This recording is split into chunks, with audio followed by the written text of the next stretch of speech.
Amid the ongoing power tussle in Punjab, sources have said Captain Amarinder Singh may float a new political party within the next fortnight with only months left for the assembly elections.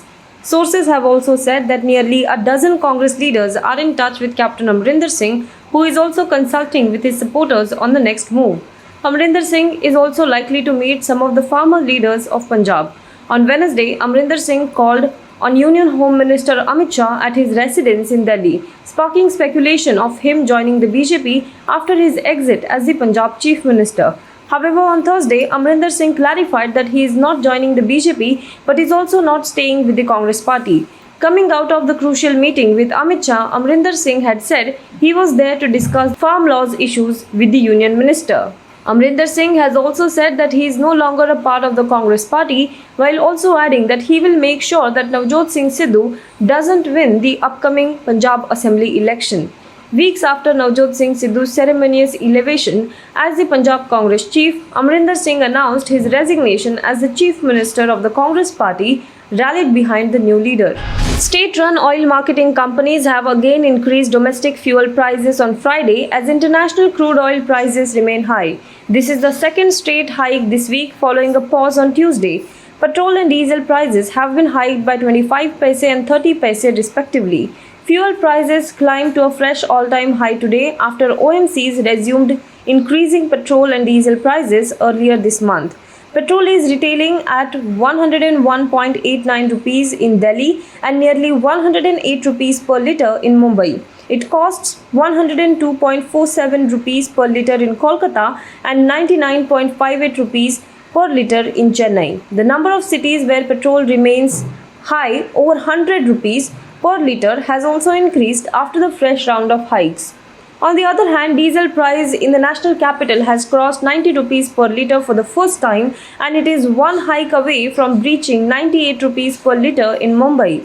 Diesel costs around 93 rupees per litre in Kolkata and around 94 rupees per litre in Chennai. A sharp rally in crude oil prices over the past few weeks has forced state-run oil companies to increase petrol and diesel prices. While crude oil prices have been falling for the past 2 days, a Goldman Sachs report suggested that it may cost $90 per barrel by December.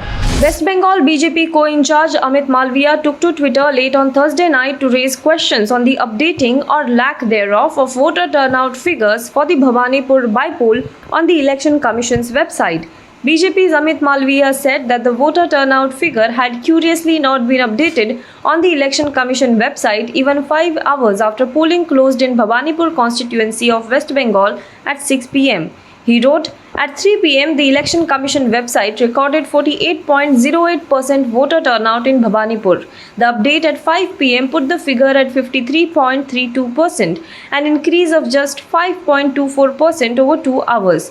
Curiously, 5 hours after polling closed, they haven't updated the number, merely removed the timestamp. What is going on?"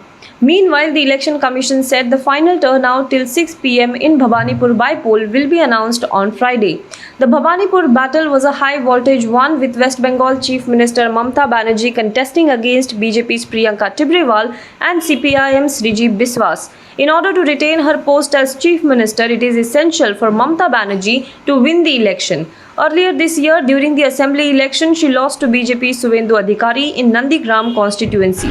The US has been very honest about its concern with Pakistan for a long time about the terrorist safe havens along with the border areas of Afghanistan, the Pentagon has said. Afghanistan and the US have criticized Pakistan in the past for allowing Taliban fighters to cross into Pakistan, where they are provided safe havens and also receive medical treatment. As Afghanistan's neighbor, Pakistan certainly has equities and responsibilities with respect to terrorism in that part of the world, John Kirby said. "We continue to have candid conversation with Pakistani leaders about our concern," he said in response to a question.